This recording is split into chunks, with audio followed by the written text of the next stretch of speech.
ayahnya bernama Francisfudin Kira.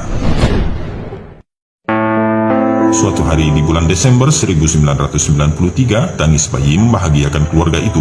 Sadar bahwa bayinya laki-laki, mereka lebih bergembira lagi. Bagaimana pemeluk agama Katolik lainnya? Domitia dan Francis juga menyambut bayinya dengan ritual-ritual Nasrani. Mereka pun berkeinginan membawa bayi manis itu ke gereja untuk dibaptis secepatnya. Tidak ada yang aneh saat mereka melangkah ke gereja. Namun ketika mereka hampir memasuki altar gereja, mereka dikejutkan dengan suara yang aneh. Ternyata suara itu adalah suara bayi mereka. Mama, asini baptis. Nani kau Allah wa junewaki Muhammad. Ibu, tolong jangan baptis saya. Saya adalah orang yang beriman kepada Allah dan Rasulnya Muhammad.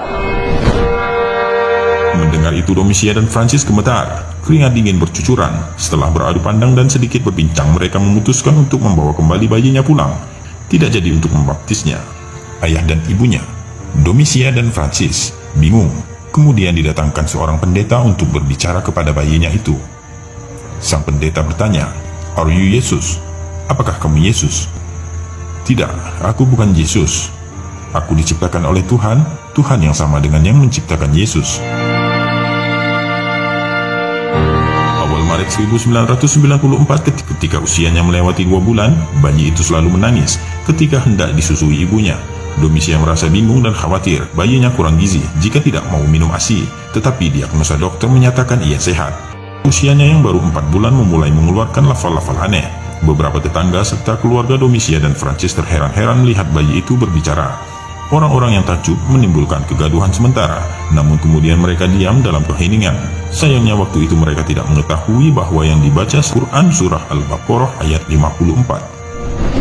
Domitia khawatir anaknya kerasukan setan. Ia pun membawa bayi itu ke pastur, namun tetap saja Syarifuddin Khalifah mengulang-ulang ayat itu hingga kemudian cerita bayi kerasukan setan itu terdengar oleh Abu Ayyub, salah seorang muslim yang tinggal di daerah itu. Ketika Abu Ayyub datang, Syarifuddin Khalifah juga membaca ayat itu. Tak kuasa melihat tanda kebesaran Allah, Abu Ayyub sujud syukur di dekat bayi itu. Francis dan Domitia, sesungguhnya anak kalian tidak kerasukan setan. Apa yang dibacanya adalah ayat-ayat Al-Quran. Intinya ia mengajak kalian bertaubat kepada Allah, kata Abu Ayyub. Beberapa waktu setelah itu, Abu Ayyub datang lagi dengan membawa mushaf. Ia memperlihatkan kepada Francis dan Domitia ayat-ayat yang dibaca oleh bayinya. Mereka berdua butuh waktu dalam pergulatan batin untuk beriman. Keduanya pun akhirnya mendapatkan hidayah Allah Subhanahu wa Ta'ala. Mereka masuk Islam. Sesudah masuk Islam itulah mereka memberi nama untuk anaknya sebagai Syarifuddin Khalifah.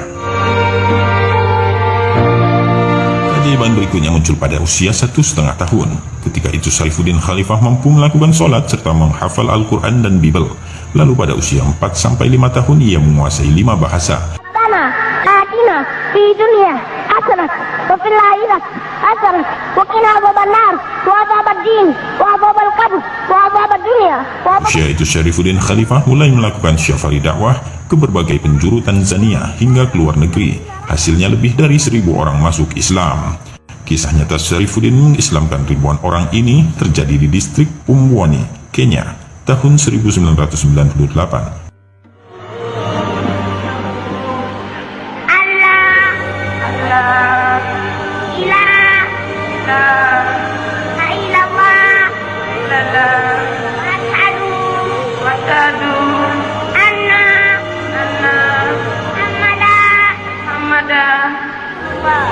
Ribuan orang telah berkumpul di lapangan untuk melihat bocah ajaib ini. Syarifuddin Khalifah usianya baru 5 tahun, tetapi namanya telah menjadi buah bibir karena pada usia itu ia telah menguasai 5 bahasa. Oleh umat Islam Afrika, Syarifuddin dijuluki Miracle Kid of East Africa.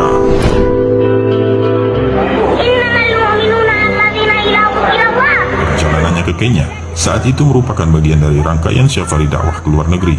Sebelum itu, ia telah berdakwah hampir di seluruh kota di negaranya Tanzania. Masyarakat Kenya mengetahui keajaiban Syarifuddin dari mulut ke mulut.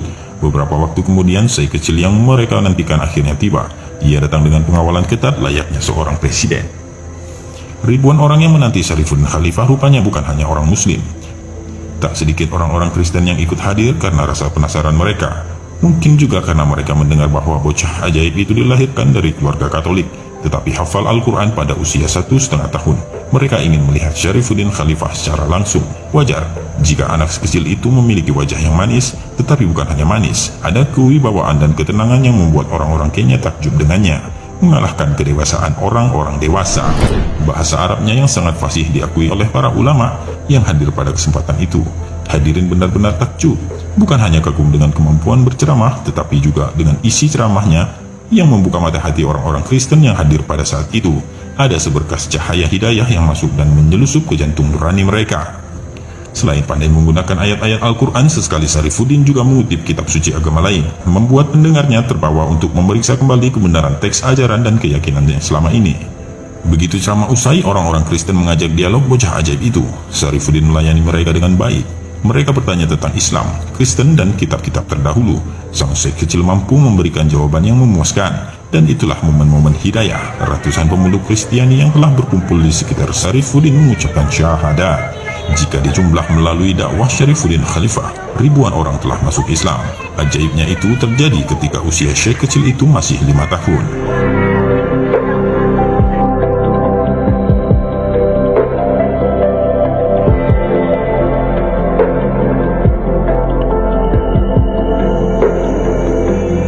Mungkin Anda akan terheran-heran, bahkan tidak percaya jika ada orang yang bilang bahwa di zaman modern ini ada seorang anak dari keluarga non-muslim yang hafal Al-Quran dan bisa sholat pada umur 1,5 tahun, menguasai 5 bahasa asing pada usia 5 tahun, dan telah mengislamkan lebih dari 1.000 orang pada usia yang sama. Tapi begitulah kenyataannya, dan karena ia disebut sebagai bocah ajaib, sebuah tanda kebesaran Allah Subhanahu wa Ta'ala.